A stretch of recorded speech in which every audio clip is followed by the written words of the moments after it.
Hello subscribers, कैसे हैं आप सब। ये रही इस ड्रामा के 6th पार्ट। वैसे ये ड्रामा जल्दी कंप्लीट होने वाली है और इसके बाद मुझे कौन सी ड्रामा को एक्सप्लेन करना चाहिए आप सब मुझे कमेंट में बता सकते हैं। साथ ही आप लोग मुझे मेरे इंस्टाग्राम आईडी पे भी मैसेज कर सकते हैं जिसका लिंक मैंने डिस्क्रिप्शन में दे दिया है। तो अब हो गई बहुत सारी बातें, अब वीडियो को स्टार्ट करते हैं। मिस्टर याओ की बातों से हानपे जिंगहाओ से दूर रहना तो शुरू कर देती है, पर जिंगहाओ जिसे हानपे के अलावा कुछ सोचता ही नहीं है वो हानपे के साथ रहने की कोशिश में लगा होता है। हानपे उसे ऐसा करने से मना करती है, फिर भी वो उसके पीछे हर जगह जाता रहता है। मिस्टर याओ ने तो हानपे के डैड को भी जिंगहाओ एंड हानपे की बातें कॉल करके बता दी है, जिससे घर आने पे हानपे के डैड भी उस पे बहुत गुस्सा करते हैं और वो जिंगहाओ से दूर रहने की बात भी बोलते हैं। लेकिन उनके बोलने का तरीका बहुत ही गलत होता है। वो कहते हैं कि तुम एक लड़की हो, तुम्हें अपनी लिमिटेशन समझनी चाहिए। जिंगहाओ लड़का है और एक लड़के के साथ तुम्हें इतनी फ्रेंडशिप नहीं रखनी चाहिए। इन बातों को हानपे सुन तो लेती है, मगर उसे अपने डैड पे हमेशा की तरह आज भी बहुत गुस्सा आता है। जब से हानपे की मॉम की डेथ हुई है तब से कभी भी उसके डैड ने उसे समझने की कोशिश ही नहीं की। ज़ेन्यू हानपे से मिलने गया था, ये बात उसकी एजेंट को भी मालूम चल जाती है, जिसके लिए एजेंट उस पे काफी गुस्सा करके उसे डांट रही होती है। कितने में उसके बैंड का एक मेंबर जो कि ड्रंक होता है वो आकर ज़ेन्यू के साथ मिसबिहेव करने लगता है, क्योंकि ज़ेन्यू कहने को तो बैंड का एक मेंबर है बट सारा सक्सेस का क्रेडिट हमेशा उसे ही जाता है। बाकी के मेंबर्स के फैन भी उतने नहीं है जितने ज़ेन्यू के हैं। नशे में ये बंदा अपनी बात पे कंट्रोल नहीं रखता है और हानपे का जिक्र करके वो उसके और ज़ेन्यू के रिलेशन पे भी 2-4 गंदे कमेंट्स कर देता है, जिससे ज़ेन्यू का टेम्पर हाई हो जाता है और वो उसे बहुत ज्यादा पीटना शुरू कर देता है।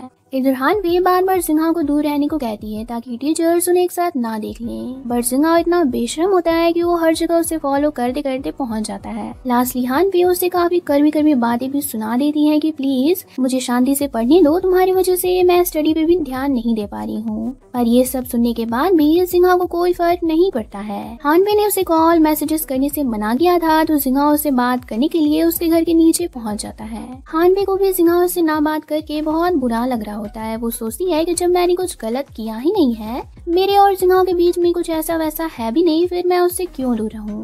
अगले दिन हानपे जिंगहाओ से छुपकर कैंटीन में मिलने जाती है और ये दोनों डिसाइड करते हैं कि हम अपने फ्रेंडशिप को दूसरों की वजह से खत्म नहीं करेंगे। बस यही सोच के ये लोग टीचर से छुप कर एक दूसरे से मिलने लगते हैं और जिंगहाओ स्कूल के बाहर हानपे की स्टडीज में भी हेल्प करने लगता है। स्टडीज के बाद जिंगहाओ हानपे को डिनर करवाने के लिए अपने घर ले आता है और जिंगहाओ की मॉम बड़े ही प्यार से हानपे को फूड सर्व करती है, जिसे देखकर हानपे को अपनी मॉम की याद आने लगती है और उसे बुरा लगता है कि मॉम के जाने के बाद उसके डैड ने कभी भी उसके साथ बैठ के डिनर नहीं किया है। हानपे को लगने लगा है कि उसके डैड को उसकी जरा भी फिक्र नहीं है। डिनर करने के बाद हानपे अपने घर जाती है तो उसके डैड आज फिर से उसे पूछने लगते हैं कि तुम आज इतनी लेट क्यों आई हो। हानपे बताती है कि मैं जिंगहाओ के घर पे डिनर कर रही थी। ये सुनते ही उसके डैड उस पर गुस्सा करते हैं कि तुम अब से उस लड़के से नहीं मिलोगी, अगर तुम्हें फ्रेंड्स बनाने ही है तो किसी लड़की को बनाओ। अपने डैड के शक वाले अंदाज से हानपे को बहुत हर्ट फील होता है। उसे समझ आता है कि उसके डैड को उस पे जरा भी ट्रस्ट नहीं है। जैंग आज पेंटिंग क्लास में बच्चों वाली ड्राइंग्स बना रहा होता है, बट आज ई का ध्यान जैंग की ओर नहीं अपने बॉयफ्रेंड पे होता है। ई आज बहुत फ्रस्ट्रेट होती है क्योंकि उसके बॉयफ्रेंड ने उसके साथ चीट किया है। बेचारी का दिल इतना टूटा हुआ होता है, इतना दर्द में होता है कि वो अपनी बातें किसी के साथ शेयर करना चाह रही होती है। इसलिए क्लास के बाद वो टेरेस पे जाती है और ड्रिंक करके काफी सीन भी क्रिएट करने लगती है। जैंग भी आज घर नहीं जाता है क्योंकि ई को ऐसे हालत में अकेले छोड़ के जाना उसे सही नहीं लगता है। लेकिन जब वो अपने सामने ई को नशे में क्यूट वाली हरकतें करते हुए देखता है तो उसकी हार्ट बीट सडनली फास्ट हो जाती है। वो ई की ओर देखता रह जाता है और इसी मोमेंट पे उसे ई से लगभग प्यार भी हो जाता है। बट देखते हैं कि ई को इससे कैसे प्यार होता है, मतलब ई इस बुद्धू को कैसे पसंद करती है। जीबे अभी तक हानपे से ज़ेन्यू की बात को लेकर नाराज ही है। वो पूरी क्लास के स्टूडेंट से बातें करती है बट हानपे से नहीं करती है। आज जीबे पूरी क्लास को एक नई बात बताती है जिसमें क्लास के साथ साथ मिस्टर याओ को भी काफी इंटरेस्ट आ जाता है। वो आज सबको मरकरी रेट्रोगेट के बारे में बताती है। मरकरी रेट्रोगेट एक विजुअल इल्यूजन है जिसमें साल में 3 बार मरकरी बैकवर्ड डायरेक्शन में रोटेट होती है और इस टाइम मांगी हुई 3 विशेस पूरी हो जाती है। इन्हीं बातों से ये लोग भी अपनी अपनी विश को लिखकर एक ट्री पे टांगने को रात में जाते हैं। बट जीबी जैसे ही अपनी विश को ट्री पे लगा रही होती है कि वो स्टेयर से गिर जाती है और उसके पाँव में काफी चोट भी आ जाती है, जिसे बाद में उसे हॉस्पिटल में एडमिट करना पड़ता है।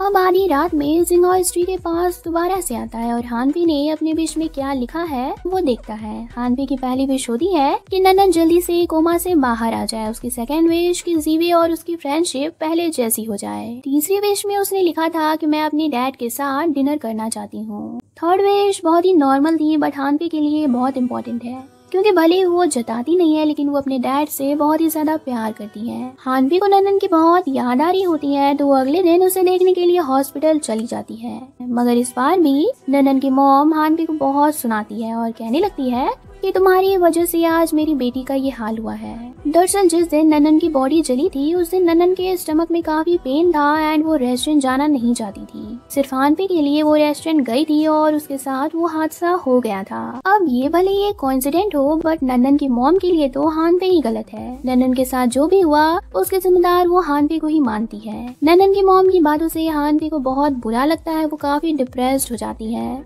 इसलिए उसकी तबीयत भी सडनली बिगड़ने लगती है, जिससे वो स्कूल के मेडिकल रूम में रेस्ट करने जाती है। हानवी की केयर करते हुए जिंगहो भी अपने घर से उसके लिए हेल्दी लंच मंगवाता है। ई खाना लेकर आती है और जैंग को वो जीबी के साथ बातें करते हुए देख लेती है। उसे इतनी इनसिक्योरिटी फील होने लगती है कि वो सीधे जैंग को भी टोंट मारते हुए कह देती है कि तुम्हें और तुम्हारी क्लासमेट को एक साथ देखकर लग रहा है कि तुम दोनों को एक दूसरे की बहुत ही फिक्र है। जैंग तो ठहरा बुद्धू, उसे तो ई की बात को सुनकर समझ ही नहीं आता है कि ई उसे और सीबी को एक साथ देखकर जेलस हो रही है। तो इसी सीन के साथ ये पार्ट खत्म हुई। मिलते हैं नेक्स्ट पार्ट में। Thanks for